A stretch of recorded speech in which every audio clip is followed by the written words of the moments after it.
I am L. Nitin Chaudia from Cocoatrait. We are an integrated chocolate school that teaches chocolate making from cocoa beans up until the final chocolate bar. What we have done is we have gathered a collection of chocolates under the brand name Enchante, each of them having a story.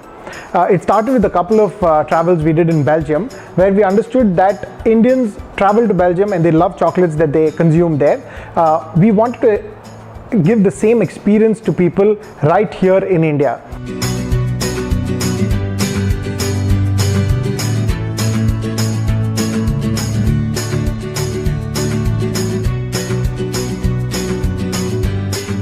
So in the process of converting to chocolate bars, we have to first grade and sort the cocoa beans. So what you get from the farmer actually is dried and fermented cocoa beans. The first step we have to do is roast the cocoa beans. Once you roast the cocoa beans, the moisture gets evaporated, and after that we have to deshell the cocoa beans. When you deshell the cocoa beans, what is left over is called the cocoa nibs, and the shell really has no role to play in chocolate making. Once the nibs are with us, that is the basic raw material for chocolatiers to start making chocolate, and that is then put into a grinder refiner, where the process of refining or grinding starts.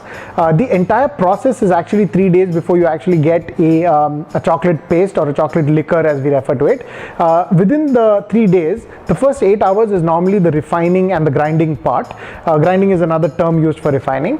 After which the chocolate normally undergoes a process called conching, which is nothing but removing the stress out of the grinding machine and just agitating the mix so that we can end up with a flavorful chocolate liquor. The process that I'm going to be demonstrating to you today is tempering. With tempering, we bring a lot of shine to the chocolate, we bring a snap, and we allow the chocolate to bind properly. Without the process of tempering, a chocolate cannot be molded or come into a shape of a bar. It will be sloppy, and we will not be able to break the chocolate.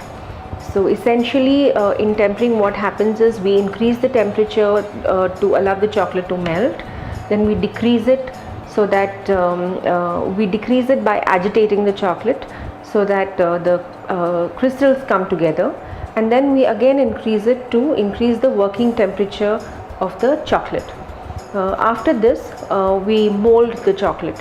We mold the chocolate in different molds. For example, it could be bars, it could be for bonbons, and after molding, we drop all our whatever we want to embellish the chocolate with. For example, it can be almonds, it can be salt, cranberries, whatever, and then we demold it after a period. After molding the chocolate, we keep it in the fridge for setting. It takes around 20 to 30 minutes for the chocolate to set. Once the chocolate is set, we demold it.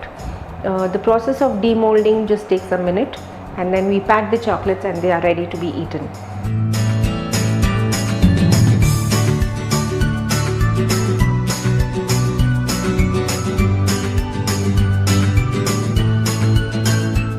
So within our handcrafted box of chocolates, we have certain delicacies.